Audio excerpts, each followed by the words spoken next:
In the quaint town of Greyhaven, nestled between fog-laden hills and the tempestuous sea, the air was thick with the scent of impending rain and whispered secrets. Known for its eerie legends and the mysterious disappearance of several residents over the decades, the town had long been a subject of both fascination and fear. At the heart of these tales was the old Whitmore estate, a sprawling mansion that sat abandoned at the edge of the cliffs, its windows like hollow eyes watching over the town. Eleanor Rigby, a journalist with a penchant for the paranormal, arrived in Greyhaven with the aim of writing a feature on the haunted locales of the northeast coast. Drawn to the infamous Whitmore estate, she couldn't resist the pull of its dark history.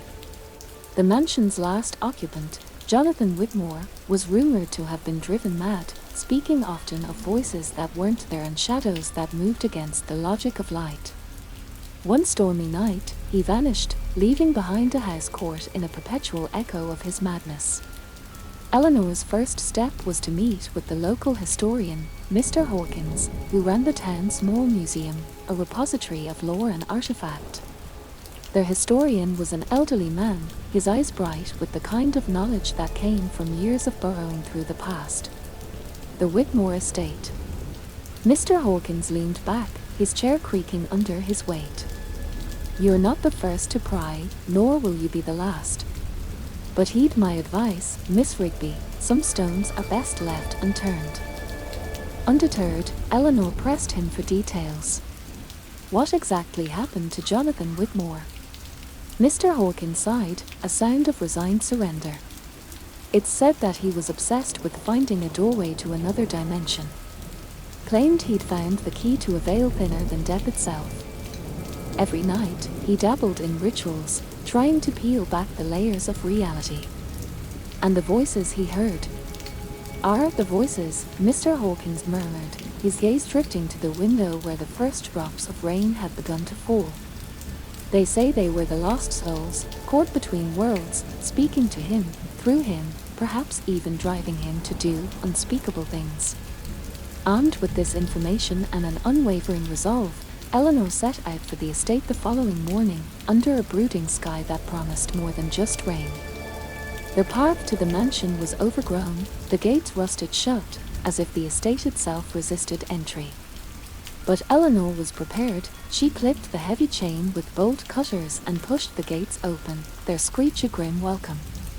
The mansion loomed before her, its grandeur faded like a photograph left too long in the sun. Stepping inside, Eleanor felt a chill that had little to do with the wind that followed her in. The air was thick, static with the electricity of unspoken words echoing off the walls. She set up her equipment in the main hall, a digital recorder and EMF meter, hoping to capture any abnormalities. As the daylight waned, her senses sharpened to the house's oppressive atmosphere, to the soft creaks and sighs of its settling. Night fell, and with it came the storm that had been brewing all day. Thunder rolled over the house in waves, and lightning cast ghostly silhouettes. It was then that Eleanor heard it, a faint murmur, almost lost beneath the storm's cacophony, but unmistakably a voice. Closer, it whispered, the single word a breath against her ear. Startled, Eleanor spun around, her flashlight beam dancing through the darkness, finding nothing but the dust motes that swirled in its light. She checked her recorder, the voice was there, a soft plea amidst the static. Heart racing, she followed the sound, drawn inexplicably to the cellar door beneath the grand staircase. The door was ajar, beckoning. As she descended, the air grew colder, denser, as if she were walking into the depths of the earth itself. The cellar was vast, the corners shrouded in darkness that her flashlight seemed unable to penetrate. Old furniture covered in white sheets dotted the landscape, like ghosts waiting in repose. And there, in the far corner, was an archaic symbol chalked onto the floor, a circle entwined with intricate runes, the center stained darkly.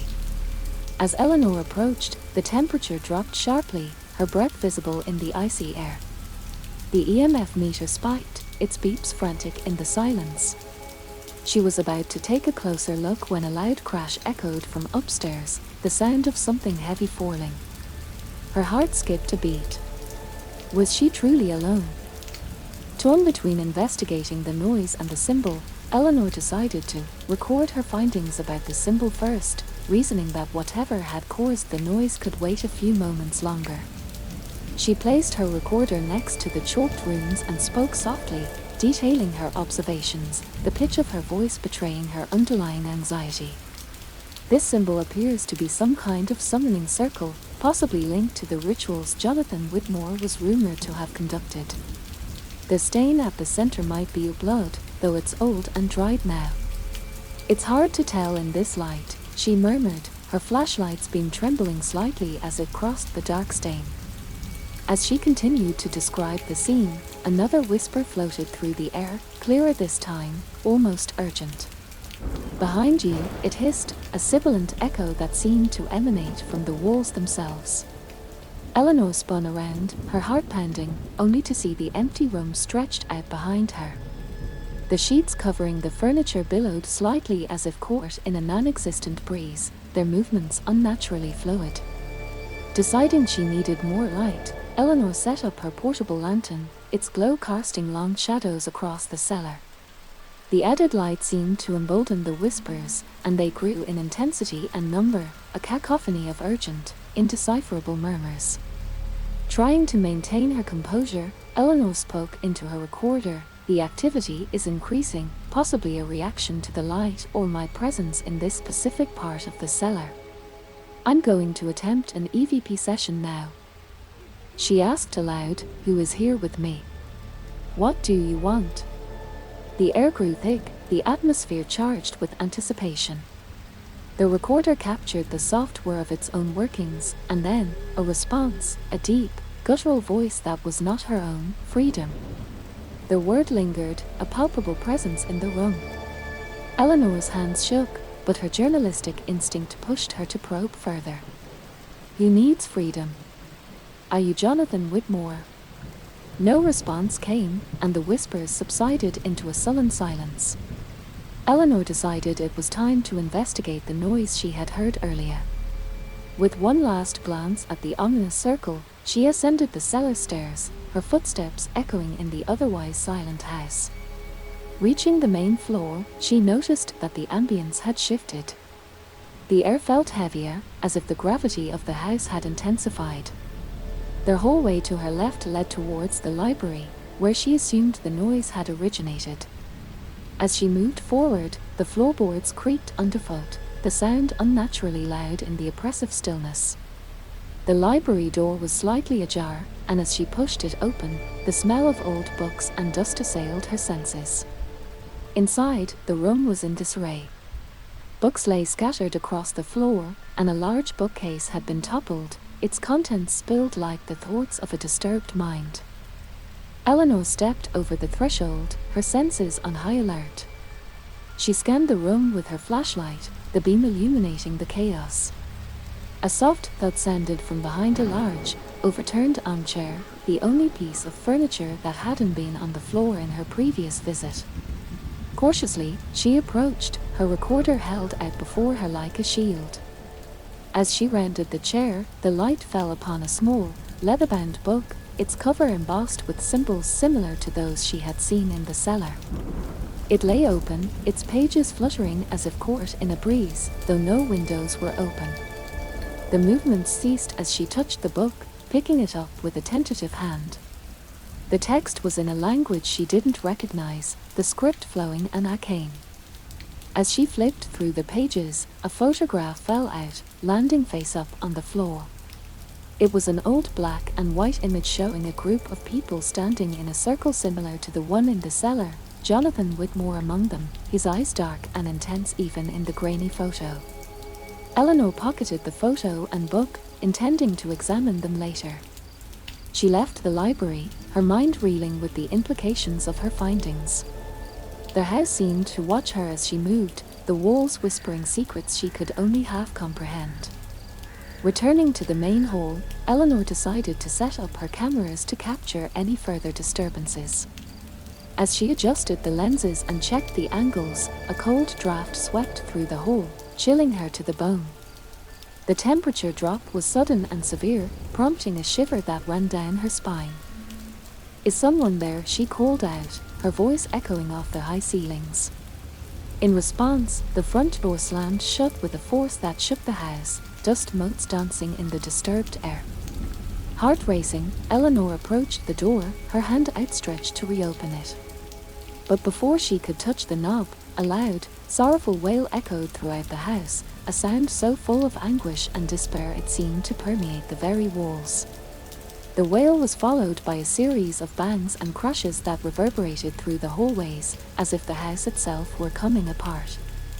Eleanor paused, her hand still extended towards the doorknob, her heart pounding in her chest. Fighting against the tide of fear that threatened to overwhelm her, she turned slowly, flashlight casting its beam into the darker corners of the hall. The air felt charged, electric with unseen forces. Her breath misted in the cold as she called out again, "Who are you? What do you want from me?" The response came not in words but in a sudden movement at the periphery of her vision. Eleanor spun towards it, catching only the tail end of a shadow as it seemed to duck into the drawing room. Gripping her flashlight like a lifeline, she followed, each step heavy with dread. The drawing room was chaos incarnate. Furniture was overturned, the fabric torn and strewn about, and paintings had been ripped from the walls, their frames broken and scattered. The air was thick with the smell of old, spilled oil paints and the musty scent of decay. Eleanor's flashlight flickered, casting erratic shadows that danced across the walls, adding to the room's macabre appearance. "Show yourself," Eleanor demanded, her voice echoing strangely in the room, as if muffled by an unseen force. As she stepped further into the room, the temperature dropped further, her breath now visible in steady, frosty puffs. Suddenly, the door slammed shut behind her, plunging the room into near-total darkness save for the weak beam of her flashlight. Eleanor whirled around, heart in her throat, just in time to see the silhouette of a figure standing against the far wall. It was tall and thin, unnaturally so, with elongated limbs that seemed to twitch and jerk in unnatural spasms. The figure moved towards her, not walking but gliding over the floor, its movements silent but unnervingly quick.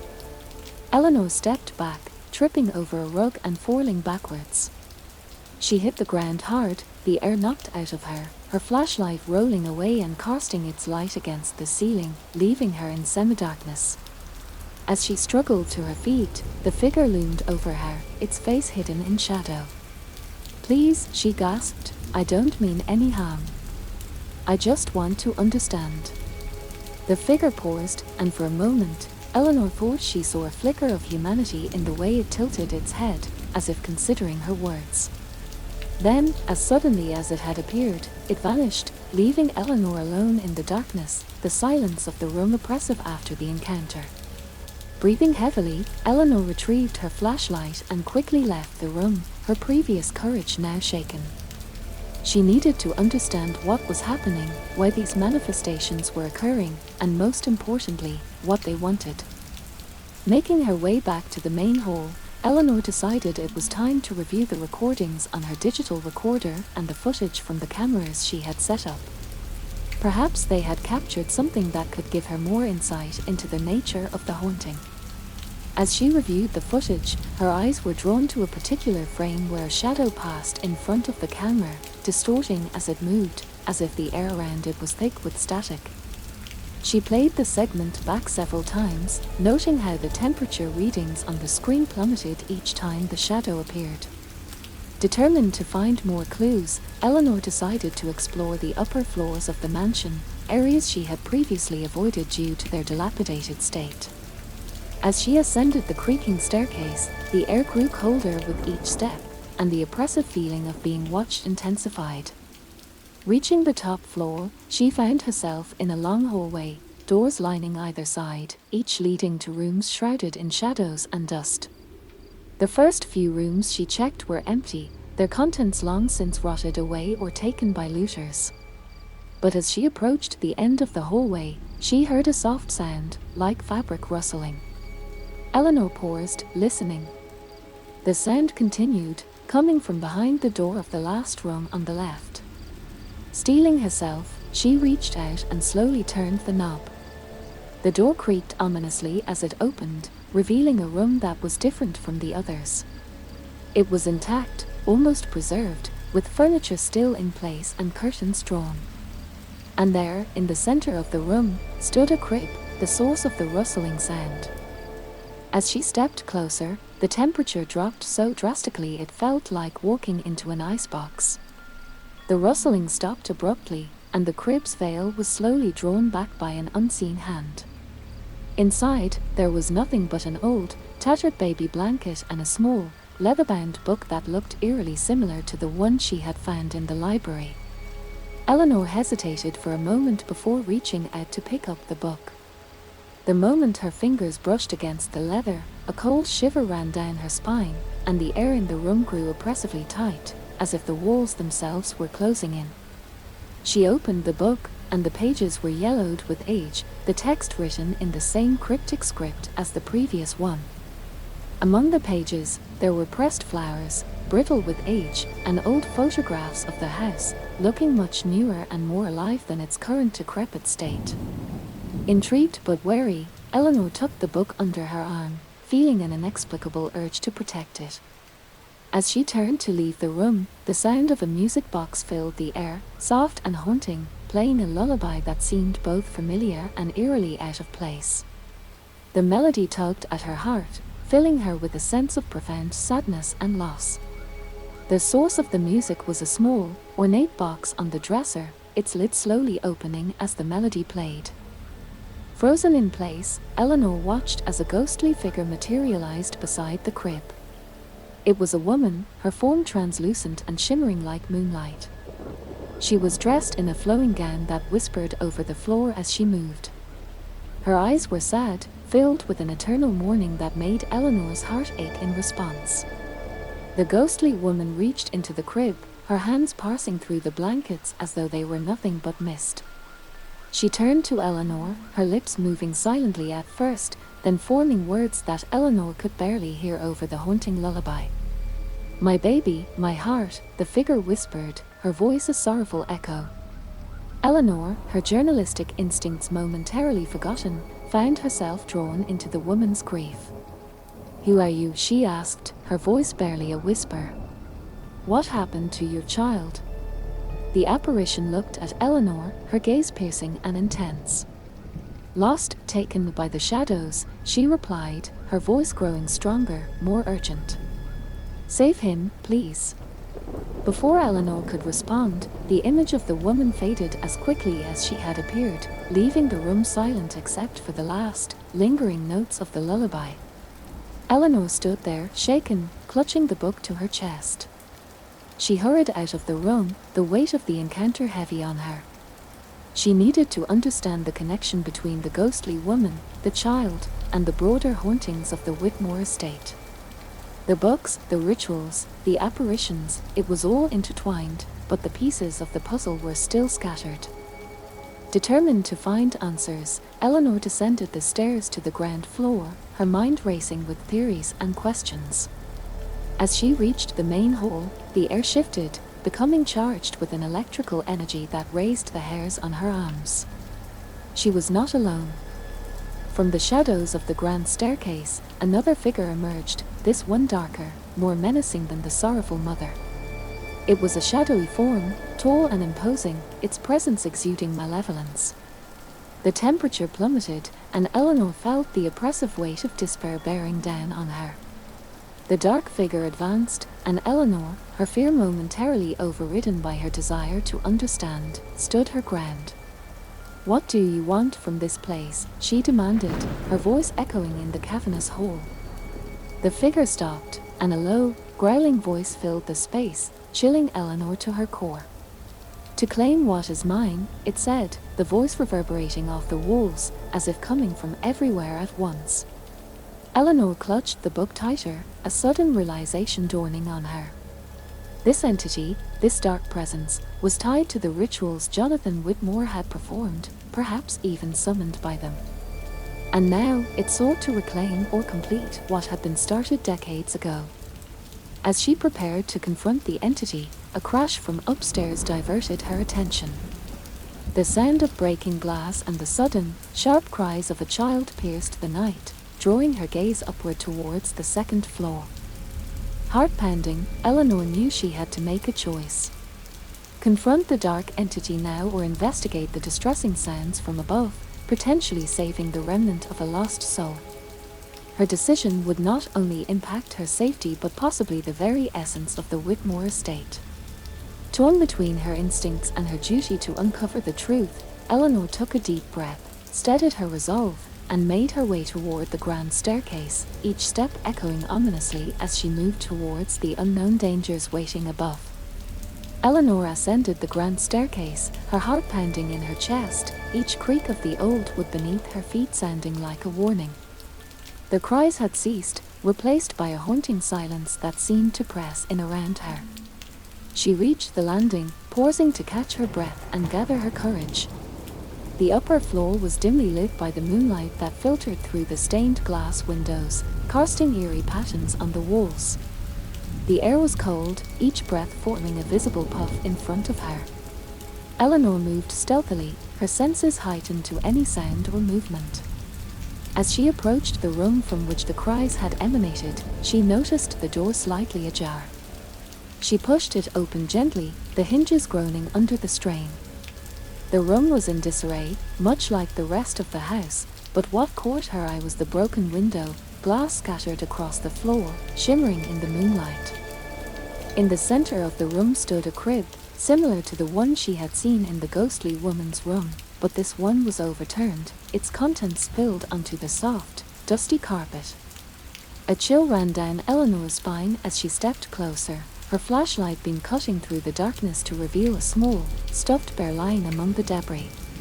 Suddenly, the air shifted, becoming even colder, and the oppressive presence she had felt earlier returned, more intense than before. The dark figure from downstairs appeared in the doorway, its form more defined now, the shadow swirling around it like a cloak. "You should not have come here," it hissed, its voice echoing with a menace that sent shivers down Eleanor's spine. Eleanor stood her ground, though her voice trembled as she spoke. "I'm here to find out the truth. What happened to the child? What are you?" The figure's laugh was cold and hollow. "The child is mine, as is this place. You cannot protect them. You cannot even protect yourself." Determined to end this nightmare, Eleanor pulled the book from under her arm and opened it to a page marked by a folded corner. She had read about an incantation that could banish dark spirits, her last hope of saving the house and herself. With the figure advancing towards her, she began to recite the words, her voice growing louder and more confident with each syllable. The entity paused, its form wavering as if in pain. "You dare," it roared, but Eleanor continued, the words of the incantation glowing on the page in front of her as if lit by an inner fire. As she spoke the final words, a bright light filled the room, emanating from the book itself. The figure screamed, a sound so terrifying it seemed to shake the house to its foundations. Then, it began to dissolve, the shadows that composed its form disintegrating into the air like smoke in the wind. Exhausted but relieved, Eleanor watched as the light from the book faded, leaving the room once again illuminated only by the moonlight. The oppressive presence was gone, in its place was a sense of peace that hadn't been there before. She left the room, heading back downstairs, each step lighter than before. As she passed the rooms, she felt the house settling around her, the atmosphere lifting, the whispers of the past fading into silence. Reaching the main floor, Eleanor looked around. The house felt different now, no longer a prison of past horrors but just an old building, its stories laid to rest. She knew she would leave Greyhaven soon, her report complete, but the town and its mysteries would stay with her forever.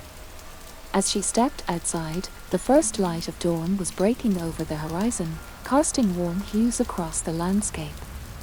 Eleanor took a deep breath of the crisp morning air, feeling a weight lifted from her shoulders.